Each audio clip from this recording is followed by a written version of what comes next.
Hey everybody, this is Sheets, and I guess by popular demand, I am going to be doing a hockey video for today. I guess it's because I cashed really big the other day in one of these things, so people are asking for it. And this is actually a pretty big slate. Again, I don't know how much this is going to help you, but I will share my process with you. And again, it's early, so things are going to change as we get nearer to lock with line changes and things like that. So you're going to have to adjust this kind of stuff based on new line changes. And unfortunately, I don't have it in me to stay on top of all of that stuff. I will try to do one maybe update as we get nearer to lock, but that's really all I can do. But again, this is more my process of doing it. So if you want to go through the same process, at least, I will show you what I'm doing. And so what we're doing is we're going to presume that this is the state of things. We're presuming this is a half hour into lock tonight. And I'm not going to get into all the breakdown of all the individual games. To be honest, it's boring to me. And I'm not really equipped to talk about how one line is this for the year and the different metrics and things like that. Where I'm picking it up is after the industry has already voted in their projection models. I mean, I find that my ability to individually project hockey players is next to zero. But what I can do is do a good job of assessing other models and assessing their accuracy and building lineups with the information I have. And that's what's made me successful in doing this sport over the last year or so. So again, just to review, I mean, these projections are basically not a full aggregate of the entire industry, because an aggregate kind of presumes more of an average. But more to the point, there are certain models that I respect a little more than others based on my back testing, which I've done to see which ones are closer to accurate than the others. So they just get a little more of a bump as far as their weighting. So that's where all this comes from: the ownership and the fantasy points projections, which trickle down to the points per dollar and the Sheets value score, which is my way of assessing both upside, raw points, and points per dollar. Okay, so on tonight's slate, again, the first thing I like to do before I do anything is, first, I rated these guys by Sheets value score, and the first thing I notice is that there is one kind of standout as far as value goes, and that would be Thomas Tatar. So I'm going to make sure, to play him. Now, again, if you use an optimizer to multi-build, you know what I mean? That's not what this is really designed to do. What I'm going to be doing for my MMEs is basically taking these projections, tossing them into some optimizers, and then essentially just tweaking them, making sure I have the right type of line structures and the right type of of ownerships and things like that, and just kind of rolling with them. What we're talking about is how to build kind of like lineups by yourself, I think. So Thomas Tatar is going to be someone I want to put in. As a matter of fact, you want to do that? You want to build one here just to kind of show you? And I'm going to always screw this up, but we're going to try it. So let's just say we're going to start off with the extreme value. We're going to put Tatar in right over there. Fair enough. So where's the hockey? So again, I hate doing it this way. Let's see if I can do this. I'll put this over here with the DraftKings behind. Maybe that'll help. Then the next thing I like to do is I like to put in the lowest goalie, the lowest salary goalie who's viable. And fortunately, there's a couple of real cheapos here at 6,900 and 6,800. So between the two of these, they have very similar Sheets value scores, similar ownership. So for now, we'll put in the cheapest one, that being Shesterkin. We'll put him over here. But if it turns out that, let's say we want to play someone from the other side, then we might have to go to the other guy. And as you'll see, maybe it is worth going to the other guy. We're going to get there in a second. Okay, so then what I like to do is I like to just kind of just eyeball this and then just essentially see if there are guys from the same team that are all kind of in the top realm here. And the first thing that kind of stands out right away is Boston, right? You have 1, 2, 3 Boston guys all in the top, whatever, as far as rankings go. So those are guys you're going to want to try to get in. Now, I don't know if you're going to be able to, and you are going to be getting, a high owned situation there, 15%, right? But when you have like 3 guys here, like this is all from the same team. Considering how well hockey usually tends to correlate, I think this is something that you really want to try to do if you can. You probably get different elsewhere anyway. So let's put these guys in: Pasternak, Foligno, and Bergeron. Okay. And as you'll see, by the way, when I go through this, so let's go Bergeron, Pasternak, and Foligno. Okay, so then what I want to try to do is I want to figure out what line these guys are on. And one thing you could do is I have SaberSim actually does a decent job of that. But all the sites can basically get you the lines, but let's just see if we can't pull it up, like at least for now. Let's see. Again, I'm giving SaberSim the love today. It could be Roto Grinders the next day. It could be Fantasy Cruncher the next day. All these sites are good with respect to the line. So let's take a look. So what we're looking at, Boston. Let's reset these projections. So Boston, you do have Pasternak, Bergeron. Foligno is on the power play. Okay, so that correlates too. So if you want, you could play a full power play stack. Okay, like you can go back and get Marchand and also Greichik if you wanted to. Okay, so you want to do that? So let's put in, who are the other Boston guys? It's the only centers we have here? Just the one center for Boston? No. Yeah, I guess so, huh? Oh, Marchand's over here. And then who is the defenseman that I said? Greichik. Okay. So you can do this with relative ease, right? I mean, you could play all 5 guys in the power play, stack all 5 of them, and you'll still have 59-50 left. So that's probably a good idea. Now, the only thing that you're giving up is, I mean, you're definitely getting a high owned situation. Oh, I'm missing somebody. So Pasternak. No, I do have all 5, right? Okay. So then for this type of build, I would go back and I would see, well, ideally, if I can get a center and a defenseman that matches with New Jersey. Now, you can't just do a straight, 2 teams. You got to have 3, I think skaters from 3 teams. So let's look at the best guy from New Jersey that's available. Okay, let's take a look. Either a center or a defenseman, because that's ideally what you want to do. Let's see.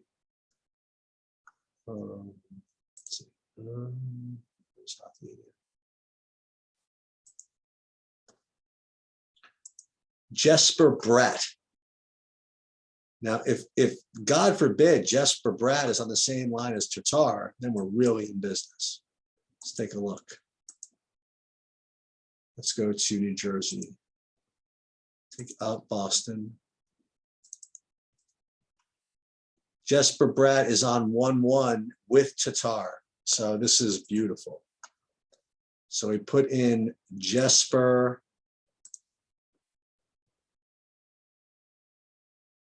Hope he's not a center. Bratt is a wing, right? Is that right? So we have to take out one of these wings, right? So because they can't have wings in every position. So that makes things a little tricky, right?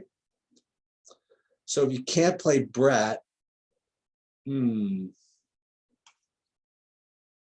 you don't have to play Foligno either, right? You don't have to go full 5-man. If you wanted to, you put, and I think you'd be able to afford this because if you put Bratt in instead of Foligno, you're still 46.50, and now you could play like a 4-3 or something like that. Maybe that's not a bad idea. Let's pull up the centers. Again, I'd like to pull one up from the Devils. So let's see who the Devil center is from this main line. And that would be Jack Hughes, and he'd be 5,800. So let's put him in and see what that looks like. Hughes, and that leaves us 3,500 for a defenseman, which, yeah, I mean, this certainly makes a lot of sense. So that's one thing. That's one way you could build is a 4-man for Boston and a 3-man for Devils, and you could do a one-off in defenseman just to give you a couple of ideas. I'm not actually going to do this. Who knows? Maybe I will. Maybe I won't. Defenseman, we don't usually rate that well, but let's just pull it up. So it's under defenseman. Is there a top $3,500 guy? Let's just see. Ooh, you got to scroll down a little bit. You get to this guy, this Ristolainen. He's 3,200, so you can play that. That's like one way you could build. Now, another thing you could do. Let's put that in this and we're not going to actually play this, but why not? Ristolainen. Actually, I can't because I already spent all the money for this one. Anyway, so that's one way you could build. Another thing you could do, I mentioned earlier that the Boston power play, the Boston was going to be really, really high owned. So if you really want to be funky, you go back to our goalie situation and you'll see that the other goalie here that I mentioned, Kakkonen, is against Boston. So that is actually a pretty good way to get leverage, is to play the opposing goalie to the chalky stack, right? Not to mention the fact that they're chalky for a reason. They're probably going to get a lot of action, which means a lot of shots, which is good for you. I mean, you think that in a situation like he could give up 3 goals and still put up a good score if Boston just peppers him enough with shots. So Kakkonen is another way you can go.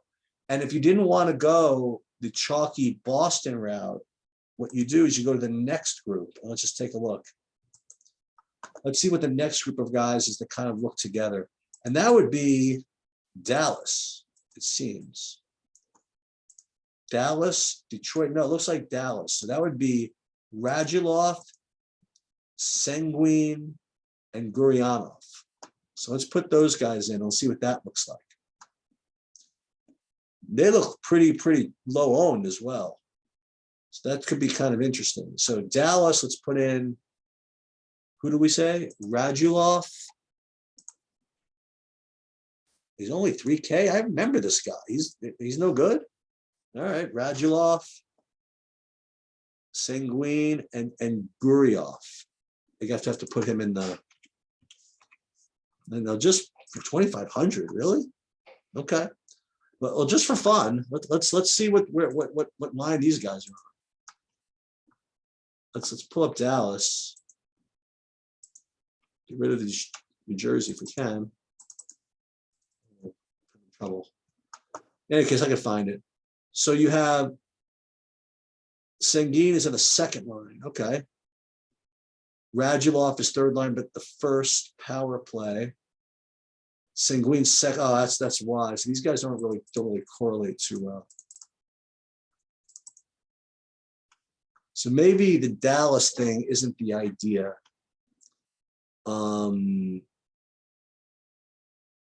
Yeah, so maybe Dallas isn't the idea. Because you really can't get good correlation out of them. Let's see another thing you can do.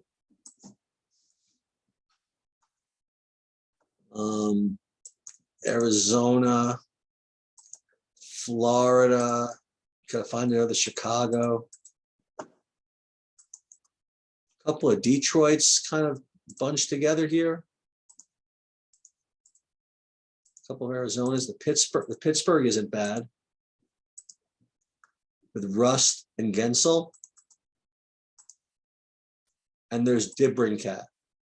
So DeBrincat, along with the guys that we had up there, or we can go Rust and Gensel.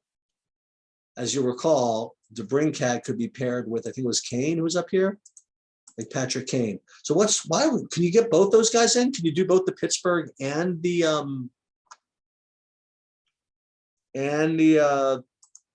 Dallas? I don't know. But what happened to my DraftKings? Okay, there they are. So let's try it. Let's try to do that. Let's try to do Chicago. We're gonna go Kane, DeBrincat, and we'll get back to the third guy in a second. And in that other game, Pittsburgh, we'll do Gensel. Oh, these are expensive. And Rust. Now it's only 4,000, but now I got an idea. Maybe first of all, let's go. We could now that Tatar guy again. It's kind of getting in my way because we want to use wings from this. So let's get rid of the Pittsburgh. Let's do the Chicago's. This way we could use the good value one-off, that Tatar. And what we could also do is you could play that Jack Hughes, right, that we talked about earlier. And let's see how to fill in the rest of the White Sox, of the Blackhawks. It would be Kane, DeBrincat, and looks like Seth Jones at defense. So Seth Jones at defense, or Toes, no, or Doc if you wanted to play the power play. So let's go to defense. We'll go. Who was the guy that I said? Defense, Seth Jones. So we're spending here, but let's just see. Chicago, defense, Seth Jones. We could do this, right? As a matter of fact, if we put in, who else is on this power play for Chicago between Kane, DeBrincat, and Seth Jones? Let's just see what that is.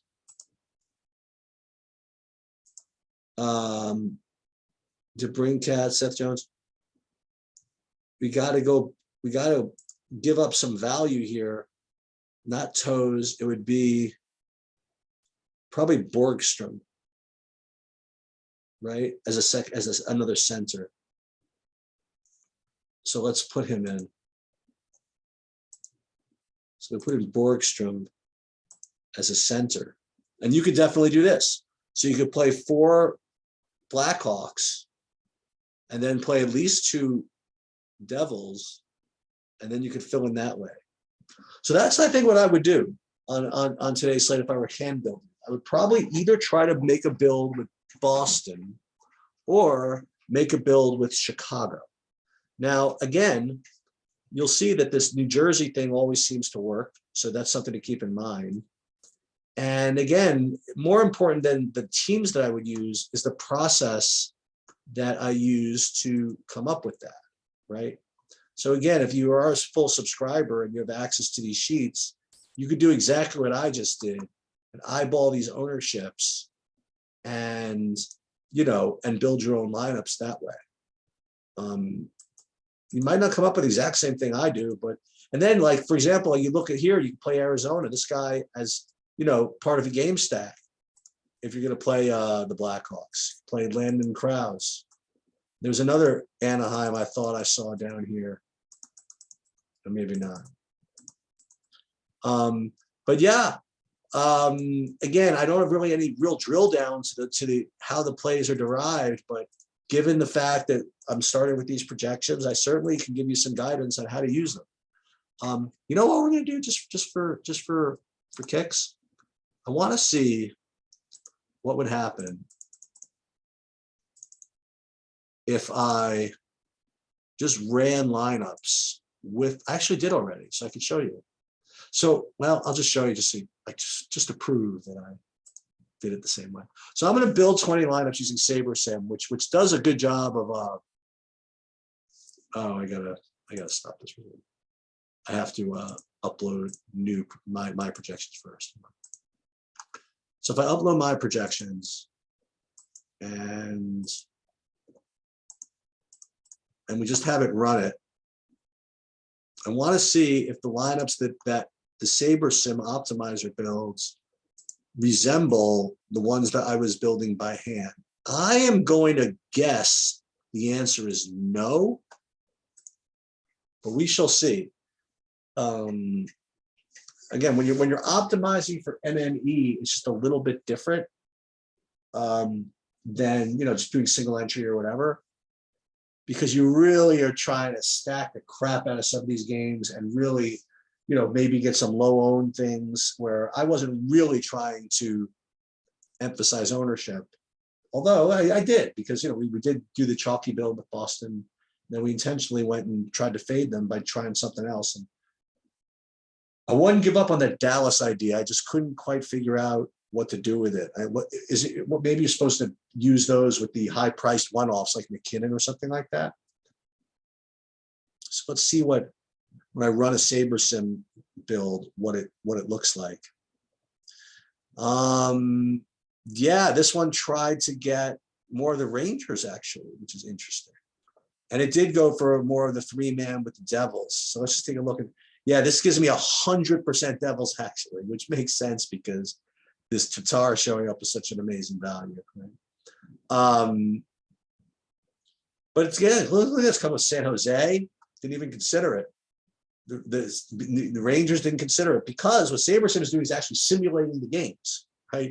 And it's simulating results where I'm just kind of looking at the medians on a spreadsheet. I certainly would prefer to rely on a simulator than just data on the spreadsheet, which is medians. But got to start somewhere, so you got to start with your medians and let the randomizer optimizer do the work for you after. All right, well, big slate tonight. Good luck those of you play, and that'll do it. If you're looking at this for free, maybe you want to subscribe to TrueDFS. I don't know. I don't even know what it costs. I think it's $20 a month. You get a month free, something like that.